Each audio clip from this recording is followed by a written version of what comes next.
Hello everybody, Woodrow Wilson here. I have a new custom LEGO minifigure to show you guys. Yesterday in my Terrence and Phillip video, I announced that I'd be showing my Mandalorian figure on Sunday, and today is Sunday. I could have just said I'll be showing it tomorrow, but I am a dumbass, and I did not say that, so whatever. I have a new Mandalorian minifigure to show you, mainly because, okay, two reasons. This is how this figure was birthed. Actually, let me just put him on screen so you have something to look at. There he is. Mandalorian version 2. Way better than my first one. I made one back in October. Basically, I lost that one and it sucked. So I decided why not make a second one. And this one's way better, I think. So yeah, let's just get right into it. I'm going to talk about the legs first. The legs were the hardest part of this figure to make by a long shot. Basically what I had to do, and it's not in focus. Come on, baby. Please. Come on. Okay, there we go. That's good enough. Whatever. That's good enough for me. Basically, the legs were the hardest stuff. Fucking hell. The legs were the hardest part to do because I had to sculpt all those pads. I had to sculpt those canisters around him. I had to sculpt those canisters, and then I had to do those armor pads, and I had to paint. First of all, everything on this figure is 100% hand painted and sculpted. I sculpted those, and then I had to paint those little metal chips and where the battle damage, and I sculpted that. This was a pain in the ass to sculpt because I sculpted that after I glued these on, so that was hard. Let me just turn them around.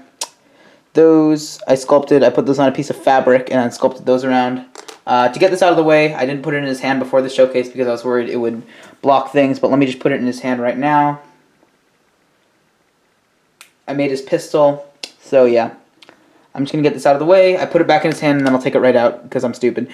It was a Brick Arms gun. I forget what kind of gun. It was like a machine gun, and there was a magazine like right there.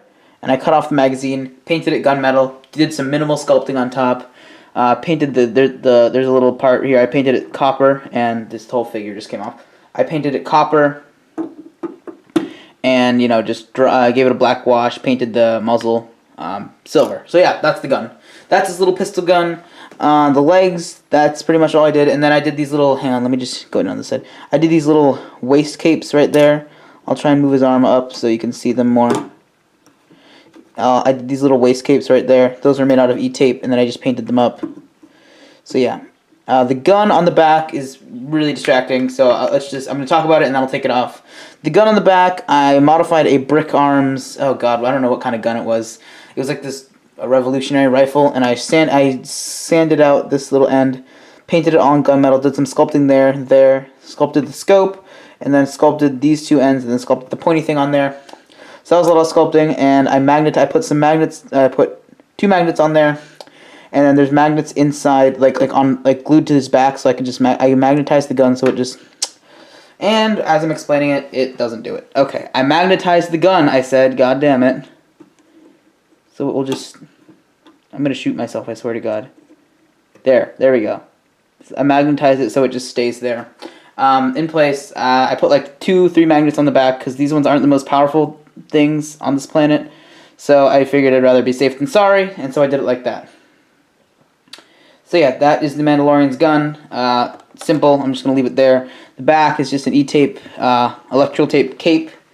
The chest now was pretty hard. I am garbage at sculpting just in general. So I sculpted the Mandalorian armor and then the bottom one. So I sculpted those at different times.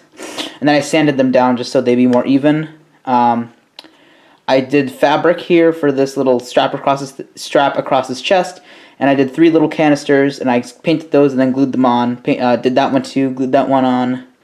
And yeah, the belt I did the belt buckle. I did it all on a piece of cloth and then applied it, so I glued those on, glued the belt buckle on, sculpted this little thermal detonator thing right there. I was going to do 3 of those. There was going to be one there and then there, but then that was going to restrict arm movement even more. I didn't want to restrict arm movement more than it already is, so yeah. I made this when I was watching about halfway. I started this about 2 weeks ago, and I didn't get Disney Plus until a couple of weeks after it came out. So yeah, I did this Shore Trooper shoulder pad. I know that he gets it replaced in the first episode. I just decided to do that because it looks cooler. And I painted this and I dry sculpted this little ridge on top. And yeah, I painted that little armor chip. And there's a little cross here. Let me just move the cape. There's a little crosshatch pattern at the back of the arms right there. And yes, you can see his legs. The legs were pink legs. Don't get on me. I decided to not paint most of the back of them because it's going to be covered up by the cape. Don't bully me for that, please. I painted the gauntlets. I sculpted the gauntlets and then painted them in this I decided to use copper instead of metallic brown, which I did on my old Mandalorian figure. So yeah, both gauntlets are a little bit different, but mostly the same. This one I did the copper shoulder pad for that. And then the helmet is the biggest difference. I sculpted around the rim of the helmet, like all around there. And there and everything. So that, I took that idea from my buddy Aaron, LEGO Mandalorian 9. So that's what he does. That's what he did for his Mandalorian figures. I was going to sand out this part, but then I decided not to. That'd be too hard. So yeah. And then I sculpted the ridge on top. This was a... Let me see the face. Okay, that face doesn't need to be seen. This was a Boba Fett Mandalorian helmet, so it was green on the inside. So I painted everything on here. Yeah.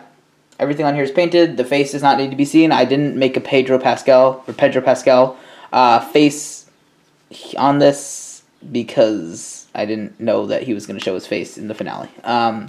So yeah, that is my custom LEGO Mandalorian figure. Oh, I almost forgot one more thing. So we are going to take him off there, and we are going to plop him. Okay, hang on. Let me just find a...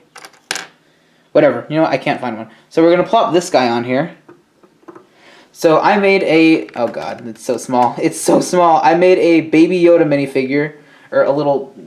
I wouldn't call it a minifigure. It's a figure Baby Yoda. And if you want to know how I made it, I will gladly show you right now. So what I did... I just have my little bin of parts right here. So what I did was I took a piece like this. And I sculpted around it. And then for the head, I took a piece like this, a little stud, and I sculpted around that, so it's about that tall. And I sanded the top of the stud, so it wouldn't be that tall. So the Baby Yoda figure, it's very simple. It's just I used an olive-ish light green for the head, and I did his little hair and the little lines, and I painted his pinky little ears, and yeah, that's Baby Yoda. And if you want to see a size comparison to the Mandalorian, I'll do that for you right now. Let's just take him, put it there. And put the gun back on the Mandalorian. Okay, so I tried to make it as size accurate as possible. I was going to use a baby figure, but two things: I didn't have access to a baby figure, and two, I just didn't feel like using one. I felt like a baby figure or a game piece would be too big for him. So yeah, that's a scale to the Mandalorian. So yeah, those are my custom LEGO Mandalorian and Baby Yoda minifigures. I really hope you guys like these. I worked my ass off on these things. And I think it was worth it because these guys look awesome. And yeah, I really hope you guys like this. And this video is 8 minutes long. I've only been talking about two figures for 8 minutes. Jesus Christ. I have some more videos coming. I'm making Kenny from South Park. And I started on my Stark Tech Spider-Man suit. So yeah. Thank you guys so much for watching. And I will have a New Year's video out sometime soon. And I'm also gonna do top 10 figures that I made this year. So yeah. Thank you guys so much for watching, and I'll see you guys later. Bye.